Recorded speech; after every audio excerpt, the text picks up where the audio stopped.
दोस्तों, America Israel को हर साल बिलियंस ऑफ डॉलर एड के रूप में देता है। वहीं यूएसए ने यूनाइटेड नेशन सिक्योरिटी काउंसिल में इजराइल के खिलाफ लाए गए रिजोल्यूशंस को 53 टाइम्स वीटो किया है। इन सब के अलावा अभी तक इजराइल हमास के खिलाफ युद्ध लड़ रहा है और उसमें अमेरिका ने इजराइल को आर्म्स एंड एम्यूनेशन के साथ साथ अपने फाइटर जेट्स और शिप भी प्रोवाइड किए हैं। But the question is why?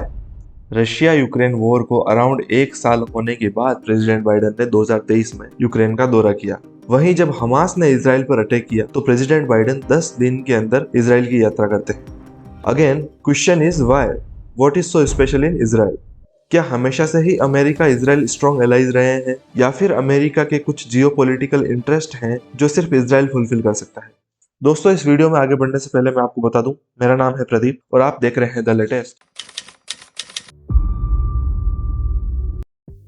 दोस्तों, अमेरिका इजराइल रिलेशंस को लेकर इंटरनेशनल रिलेशन के डिफरेंट स्कॉलर्स के अलग अलग मत हैं और इन स्कॉलर्स के अनुसार 3 ऐसे मेजर फैक्टर्स हैं जो अमेरिका इजराइल रिलेशन को प्रभावित करते हैं। इनमें सबसे पहला और सबसे बड़ा कारण माना जाता है यूएसए की मिडल ईस्ट पॉलिसी।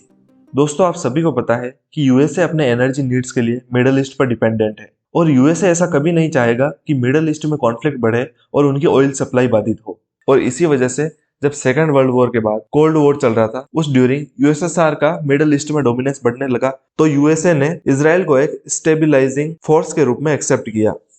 इजराइल से पहले यूएसए का मिडल ईस्ट में एक ही एलाई था, सऊदी अरेबिया। और जब 9/11 का अटैक हुआ और अटैकर्स की जांच होने पर पता चला कि अटैकर सऊदी अरेबिया के सिटीजन्स थे, तब यूएसए सऊदी पर अपना ट्रस्ट लूज करने लगा और इसी के साथ अमेरिका इजराइल के रिश्ते और ज्यादा मजबूत हुए। वहीं कुछ स्कॉलर्स ऐसा मानते हैं कि अमेरिका की डोमेस्टिक पॉलिटिक्स अमेरिका इजराइल के रिलेशंस को डिसाइड करती है। दोस्तों, रिसेंटली हुए गोलअप सर्वे के अनुसार रफली 65% अमेरिकन चाहते हैं कि यूएसए गवर्नमेंट ओपनली इजराइल को सपोर्ट करे और इसी वजह से यूएसए की रिपब्लिकन पार्टी और democratic party pro Israeli stance रखती है। बट अगेन क्वेश्चन यही है कि यूएसए के सिटीजन्स इजराइल को क्यों सपोर्ट करते हैं?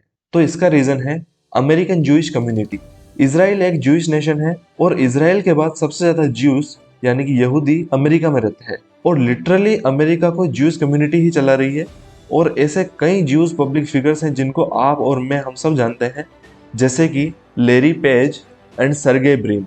ये गूगल के फाउंडर हैं और ये यहूदी है। वहीं स्टीव बाल्मर जो कि माइक्रोसॉफ्ट के फाउंडर हैं, माइकल डेल जो कि डेल लैपटॉप कंपनी आपने सुना होगा उसके फाउंडर हैं, मार्क जुगरबर्ग, इनको तो सभी जानते हैं, ये मेटा के फाउंडर हैं।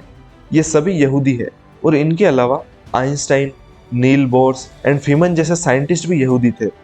और यही कारण है कि ज्यूज अमेरिका में माइनॉरिटी होने के बाद भी अमेरिका को रूल करते हैं और अमेरिकन फॉरेन पॉलिसी को इन्फ्लुएंस करते हैं।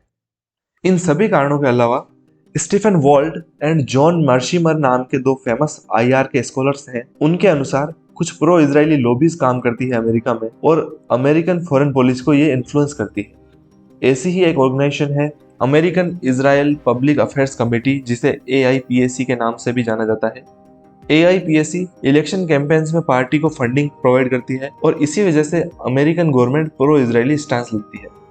वहीं एक और ऑर्गेनाइजेशन है कैंपस वॉच नाम से। यह ऑर्गेनाइजेशन अमेरिकन यूनिवर्सिटीज में चल रहे मिडल ईस्ट से रिलेटेड कोर्सेज को रेगुलेट करती है और कैंपस वॉच ने कई बार ऐसे स्कॉलर्स और एकेडमिशियंस को कंट्रोल किया है जो एंटी इजराइल व्यूज प्रेजेंट करते हैं।